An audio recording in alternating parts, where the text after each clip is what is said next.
Hey guys, welcome to Wrestling Daze and welcome to this very special video. I am so excited to be doing this. This is my top 10 British wrestlers of all time. It has taken so long to research this and really try to get a list that I think genuinely does reflect the top 10. It's very difficult. It's kind of like doing the top 10 greatest wrestlers ever. Like, it's constantly changing. I could totally wake up tomorrow and this list would look different. But what I will say is the top end of this list has been very consistent, doesn't really change. The bottom end changes quite a bit.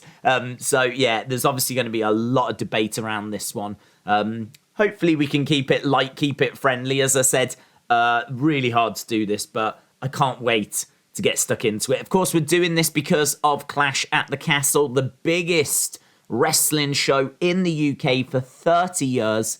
The last one being SummerSlam 92 at Wembley. Now we're going to be in Wales. We're going to be in Cardiff. Around 70,000 people are going to go and watch this spectacular event. And so, as we said, in honor of that, it just makes sense to do this video now. So look, so much to talk about.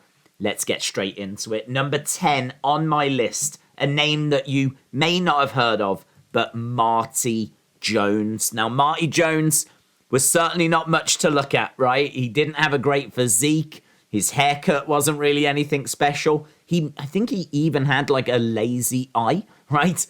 Not a great start, I do admit, but I've so much to tell you about Marty Jones. Marty Jones debuted 1972 at just the age of 18. He would enjoy a 30-year career and is regarded as one of the best in-ring grapplers that the UK has ever produced. He would go and travel around the world, get experiences in Mexico. He would wrestle in New Japan. And so he was very well-traveled, well-seasoned, and that really helped evolve his style and kind of gave him a very different style to anything else that we were seeing from other British wrestlers. He would have incredible matches with the likes of Dynamite Kid, Bret Hart, Owen Hart, Fit Finley. You can actually go on YouTube and just see some of the incredible names that Marty Jones competed against. He even competed against the likes of Tiger Mask and Andre the Giant. Like, this is a massive name that not enough people know about. And as I said, you know, he was an amazing wrestler, but an amazing trainer as well. The amount of people that he has trained, he is the person that trained William Regal. He is William Regal's trainer. But as I said, he's trained countless others as well. He was described as William Regal as being the best of his generation, the best of his period. So if you want to really talk about wrestling in the 70s, into the 80s, in the UK, one of the biggest names you have to talk about is Marty Jones. Moving on then to number 9 on the list. This will be a name that many of you will be familiar with, and this is Fit Finley. Fit Finley, I'm sure, will be on many of your lists when it comes to doing a top 10 of British wrestlers. Fit Finley debuted 1974. He's held over 20 different championships around the world in a career that spans nearly 40 years. How incredible is that? A near 40-year in-ring career. Not only that, he now works as a producer, a backstage producer in WWE, so he is still active within the wrestling world, which is absolutely stunning. Former United States champion, former television champion in WCW. Again, someone else that has helped train wrestlers. He helped train the likes of John Cena, Randy Orton, again, countless others, you know, giving advice and tips to many of the stars that you watch today. So someone that I hope definitely is going to be at Clash at the Castle, and someone that I hope gets some kind of chance to be acknowledged or shine, if you will, come out, acknowledge the crowd, maybe be sat in the front row. Maybe there could be like a British wrestling legends front row, and Fit Finley should absolutely be amongst those names. Next on the list, we've got William Regal. Maybe a bit low down for some of you. Some of you might have had William Regal higher, and I personally wouldn't argue with that. It's just very hard to put him above the names that we've got further up the list. But made his debut 1983 at the age of just 15 years old. What is stunning about this was he made his debut at the age of 15. But what he was doing was he was working on Blackpool Pleasure Beach doing shoot fights. Like, he would actually get into real wrestling contests with members of the public. And if they could beat him, then they would win a prize. They would win some money. And so this is how he got started. He would go on to have a 30-year career. In 1994, he was ranked the 18th best wrestler in the world by PWI. He would go on to be ranked the 196th best wrestler ever, basically, by PWI as well, much later on, obviously. He won titles in WCW, WWE. He performed the role of general manager in NXT. He is now manager of Blackpool Combat Club in All Elite Wrestling. I mean, honestly, we could spend so long just talking about William Regal. He is one of the best known names on this list, and for very good reason. His British technical wrestling ability really stood out to the American market, and as we said, he had such an incredible career, such a successful career on both sides of the pond. He really is one of the best that the UK has ever produced. Moving on, we're going to number 7, and we are going to take a look at Adrian Street. Don't know if this is a name that will be familiar to you, but it should be. He made his debut 1957 and claims to have wrestled between 12 to 15,000 matches. One of the strongest gimmicks and characters in UK history. Kind of like a glam rock kind of a gimmick. And also, obviously, a lot of people thought that he was kind of questionable with his sexuality. Like, was he straight? Was he gay? No one could quite work it out. He would never come out and directly answer that.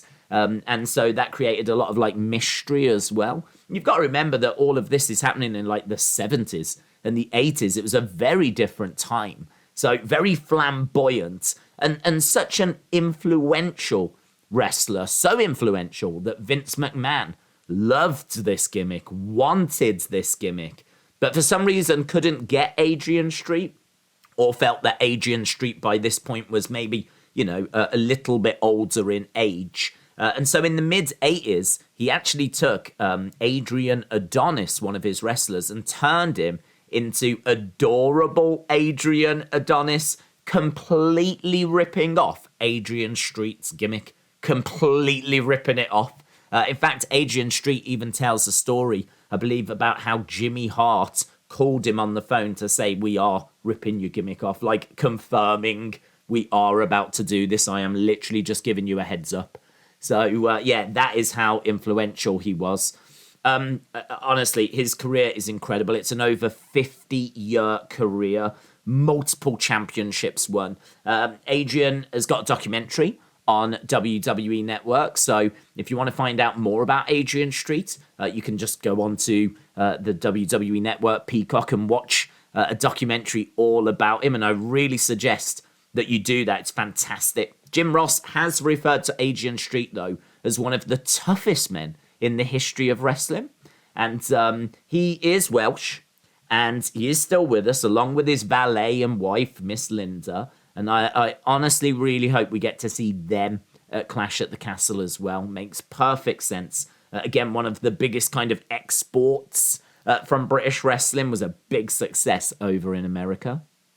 Going to move on to the next on our list, number 6. This is Mick McManus. Mick McManus, I believe, claims to have more TV matches than any other British wrestler. Now, I don't know if that's true, obviously, now, what with WWE and all of that kind of stuff. Kind of going back to World of Sport. I think we're just focused more on World of Sport.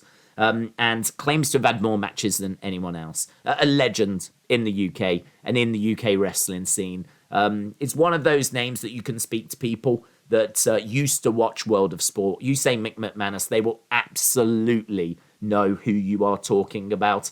Never had a decisive loss in around 20 years. How stunning is that?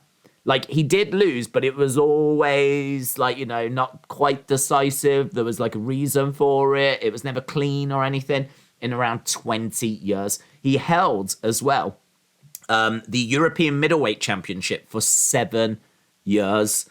He drew an audience, a TV audience, for one of his matches here in the UK of around 20 million people. Like, just to put it into perspective, around 20 million tuned into one of his matches.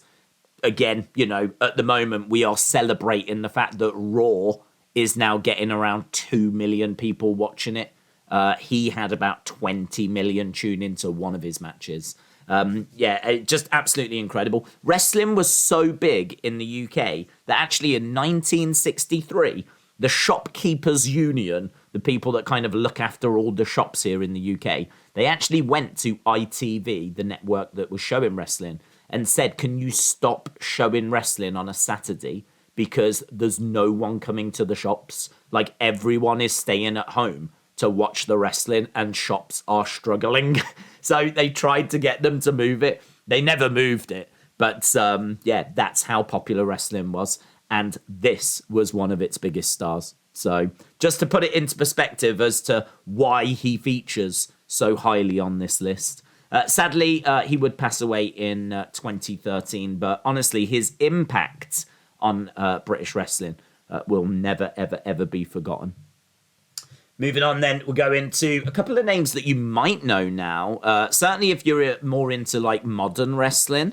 We're going to talk about Sabre Jr. There's actually an image here of Sabre Jr. when he was in WWE. He was only in WWE for one tournament. I think it was like 2016. And it was the Cruiserweight Classic. So he has competed in WWE. He is Wrestling Observer's most technical wrestler of the 2010s, the whole decade. He is the most technical wrestler in the world for the decade of the 2010s. He won the Bryan Danielson Award, which is basically the award for the best technical wrestler, in 2014, 2015, 2016, 2017, 2018, 2019, and 2020. That's probably why he got the award for the 2010s, in all fairness. A 3-time IWGP Tag Team Champion, a 2-time New Japan Cup winner. He is, I believe, Bryan Danielson's dream opponent. One of the first names I heard Bryan Danielson say as soon as he left WWE that he wanted to face was Sabre Jr. He is just still 35 years old as well. Like, he could easily have 10 plus years left in wrestling. I don't know what he can go on to achieve. The future is very, very bright. And by the time he's finished, he could end much higher on this list.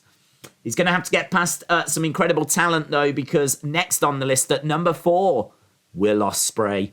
Will Ospreay, currently regarded as one of the best wrestlers in the world, and he is still just 29 years old. 29. Hasn't even hit the age of 30. If Ospreay was in WWE, he would surely be in main events. As a result of that, he would be on more people's radars. I think his inclusion on this list would not be in any doubt whatsoever. It's maybe a name people know. He's been actually quite active in AEW recently, but his greatest matches, his best matches, have largely all been over in New Japan. I think Dave Meltzer has awarded him over 25-star matches. He is actually starting to get to the point where we can really start to consider him as being someone that when he retires will, I reckon, undoubtedly have had more 5-star matches than anyone else ever. Like that is kind of the trajectory that we are on. That's not an easy word. That we are on. So yeah, absolutely incredible from Will Ospreay. And just really to hammer it home, he is a former IWGP Heavyweight Champion. He has won the biggest prize in all of New Japan, which is just stunning. It's just stunning to see someone achieve that level. And as well as that, a two-time best of the Super Juniors. He got the Wrestling Observer Match of the Year against Shinjo for 2019. And very much like we just said with Sabre Jr., the sky is the absolute limit. So a couple of modern wrestlers. This one might be controversial now. Get ready for it. Get ready for it. This is many people's number one. And it comes in at number 3 on my list. It's the British Bulldog. The British Bulldog, Davey Boy Smith. Right now I can hear people going, no, this is ridiculous. This is ridiculous. Hear me out. I've got really good reasons why he's not number 1. In fact, I've got 2 good reasons why he's not number 1. So you'll have to hear me out. But the British Bulldog, most people's number 1. Arguably the most famous British wrestler of all time. He is one half of the greatest tag team of all time, the British Bulldogs. They would actually win the Observer's Tag Team of the Year for 1985.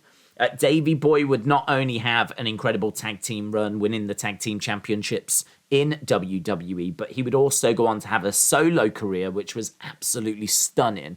I think the pinnacle of it, we can all agree, is him winning the Intercontinental Championship at SummerSlam 1992 in one of the best matches in pro wrestling history.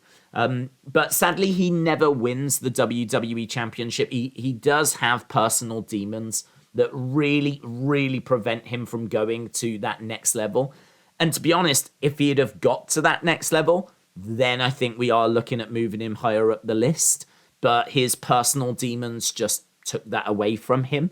But still, you know, the kind of level of fame that he has reached is arguably higher than any other level that any other British wrestler has reached. It is arguably, because there are wrestlers in the UK which I actually think are probably even better known. If you was to ask the average person, probably if they're over 50, but if you ask the average person over 50 to name a wrestler, there's probably a good chance they will say Big Daddy, because Big Daddy was just everywhere. I mean, Big Daddy is sadly not on this list, deserves really to be on this list.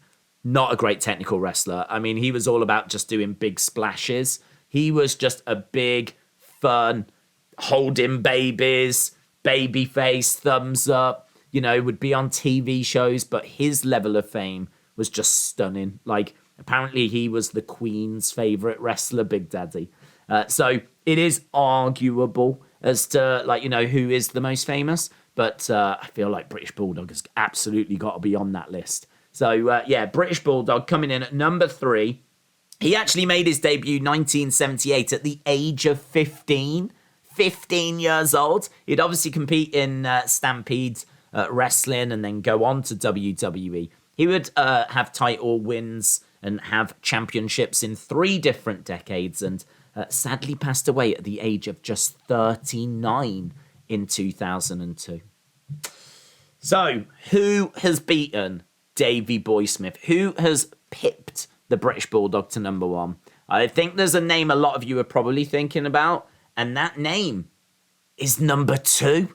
That name is number 2. His partner in the British Bulldogs, the Dynamite Kid. The Dynamite Kid comes in at number 2. Number 2 for the Dynamite. Made his debut in 1975. Wrestling Observer's most impressive wrestler for 1983, 1984, and 1985. Bret Hart considers him to be one of the most influential wrestlers ever and one of the pound-for-pound greatest of all time. He has had famous matches against Tiger Mask. Wrestling Observer said that was their match of the year for 1982. He inspired people like Chris Benoit, like Guerrero, Eddie Guerrero. And I think the reason why he's so high on this list is because He didn't have in WWE the solo career that the British Bulldog did, but his influence on wrestling, I would argue, is greater. He influenced the smaller wrestlers that would then go on to obviously have great careers like Benoit, like Guerrero. And I would argue that it's those smaller wrestlers that really inspire Omega and the Young Bucks. And so as a result of that, we get those guys and their style of wrestling and AEW. And so you can see a very clear path from that kind of stampede wrestling of Bret, Owen, Dynamite, going through into Eddie Guerrero, Rey Mysterio, Lance Storm, Dean Malenko, Chris Jericho, like all of those names in kind of the mid-late 90s, they are inspired by Owen, by Bret, by Dynamite Kid. Dynamite Kid is one of the most influential British wrestlers ever. The match with Tiger Mask, or the matches with Tiger Mask, are just some of the most watched wrestling matches. Like if you was a tape trader back in the day, you was trying to find those matches. You wanted to watch those matches. And as we said, Wrestling Observer said it was the best match of 1982 is his match against Tiger Mask. Obviously, probably most famous for being in the British Bulldogs to the majority of people. And sadly, really into the 90s, you know, his career is pretty much done. But don't forget, he made his debut in 1975. So you can say that he has a good 15 years.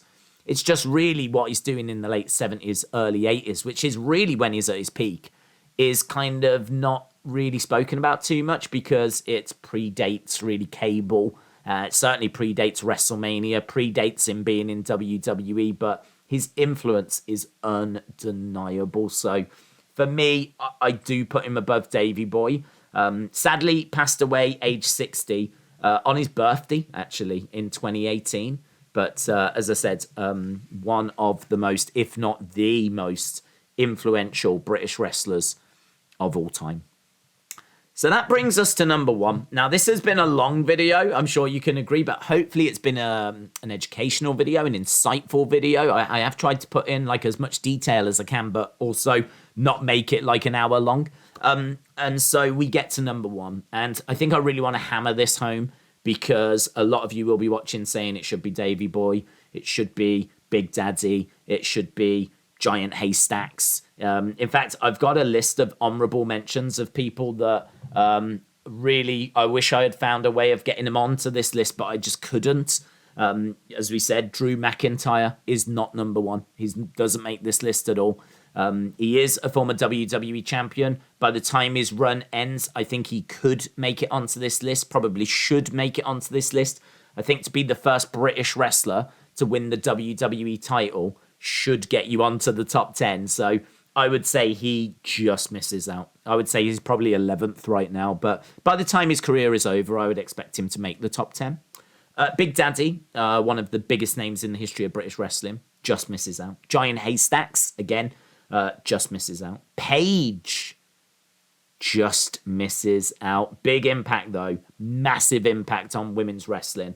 And again, you know, had her career have just lasted a little bit longer, had she been able to have done more, I mean, she burns really bright, but it's not for the longest of times, is it? You know, her career is undeniably cut short, and I think as a result, she just misses out on the top 10.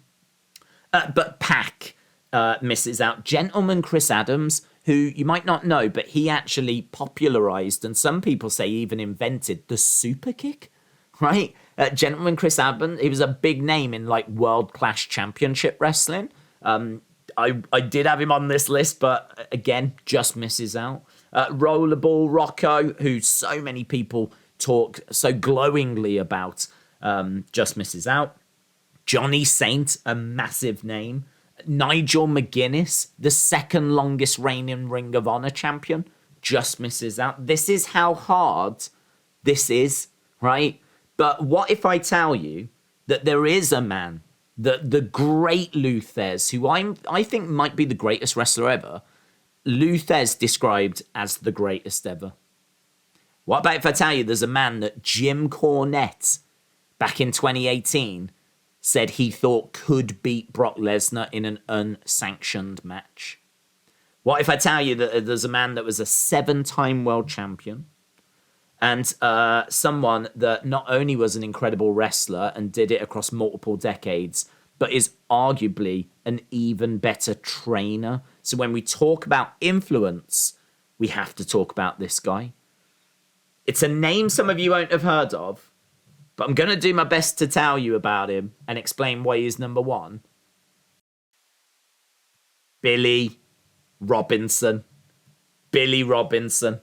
Billy Robinson is my number one. Now, this is a name you might not have heard of. I'm going to do my best to tell you who he is, right? Billy Robinson is someone that is a legend of Catch As Catch Can. Debuted in 1955, had a 37-year career. He was successful in Europe, in North America, in Asia, in Oceania. He is known all over the world. He was voted the most popular wrestler by PW Insider in 1974. And to just put into perspective, just like how incredibly influential he was, he debuted in 1955, right? In the 80s and 90s, he was still being voted around the top 150 wrestlers in that kind of 80s and 90s period, even though he debuted in 1955. He's inducted in the Pro Wrestling Hall of Fame, and he just influences the world. He is like known for training Catch As Catch Can. So that kind of style that you see from the likes of Charlie Dempsey, Timothy Thatcher, Pete Dunne, like all of those kind of Catch As Catch Can wrestlers, the submission holds and the joint manipulation and the groundwork and the reversals, all of that has really come from the teachings of British wrestling. And a lot of those teachings have come from Billy Robinson. Billy Robinson trained Johnny Saint, for example. Billy Robinson helped to train Marty Jones, who was our number 10 on the list. Like, Billy Robinson's influence is absolutely everywhere. And as I said, Lou Thez regarded him as arguably the greatest, said that he was absolutely up there as one of the greats of all time. So, like, this guy is just a massive, massive star. Sadly passing away in 2014. If you get a chance to watch some Billy Robinson matches, I would urge that you do. Very influential trainer as well. I mean, if you want to talk about one of his more recent students, Shayna Baszler. Shayna Baszler actually studied under Billy Robinson. So, you know, you can go all the way back to people like Johnny Saint and Marty Jones. You can go all the way through the 80s and the 90s and all the way up to modern day with the likes of Shayna Baszler. And as I said, you know, sadly, he passed away in 2014. So let me know your thoughts down in the comments below. There's obviously a lot to talk about, a lot to go through. I would love to know your lists and if there's people that you would really argue absolutely should be on the lists. But as I said, you know, Billy Robinson, for me, I'm just looking at like his list of achievements. He's in the Wrestling Observer Hall of Fame. He's a former IWA World Heavyweight Champion. Tokyo Sports said he had the match of the year of 1975, and Tokyo Sports is a massive publication in Japan. They said he had the match of the year in 1975 against Antonio Inoki. He's in the Stampede Wrestling Hall of Fame. As we said, you know, highly recognized by Pro Wrestling Illustrated. Went into the Professional Wrestling Hall of Fame in 2011. He competed in New Japan. He's got like championships that he won in Canada, in joint promotions, which is, I believe, World of Sport. He's a former British heavyweight champion, former European heavyweight champion. He's in the International Professional Wrestling Hall of Fame. He went in actually in 2022. This year, he got inducted. He's won championships in Wrestling Enterprise. He's in the Lou Thez Professional Wrestling Hall of Fame. He went in 2002. He's a former Continental Wrestling Association heavyweight champion 3 times. NWA Southern Heavyweight Champion, the Florida version. He won that. He's in the Cauliflower Alley Club. in 1994. Won titles in the AWA as well. And All Japan Pro Wrestling, the NWA United National Championship, the PWF World Heavyweight Championship, and just so many other. I mean, honestly, the list just goes on and on and on and on and on. If we click on notable students, let's have a look at some of his notable students. I just want to end on this because, like, I really want to hammer home why he's number one and why everything he's achieved, just in my opinion, puts him above the Bulldog and Dynamite. But he's trained people like Gentleman Jack Gallagher, Johnny Saint, Josh Barnett, Sakuraba, Marty Jones, Ric Flair, the Iron Sheik, Kimura, Shayna Baszler. Again, you know, search it for yourself. The list goes on and on and on. Yeah, absolutely incredible. A wonderful, wonderful list. A wonderful time researching it. I really hope you enjoyed it. We did go a little longer than I wanted, but I hope you got a lot from it. As I said, let me know your thoughts down in the comments below, and I will see you again next time. Bye for now.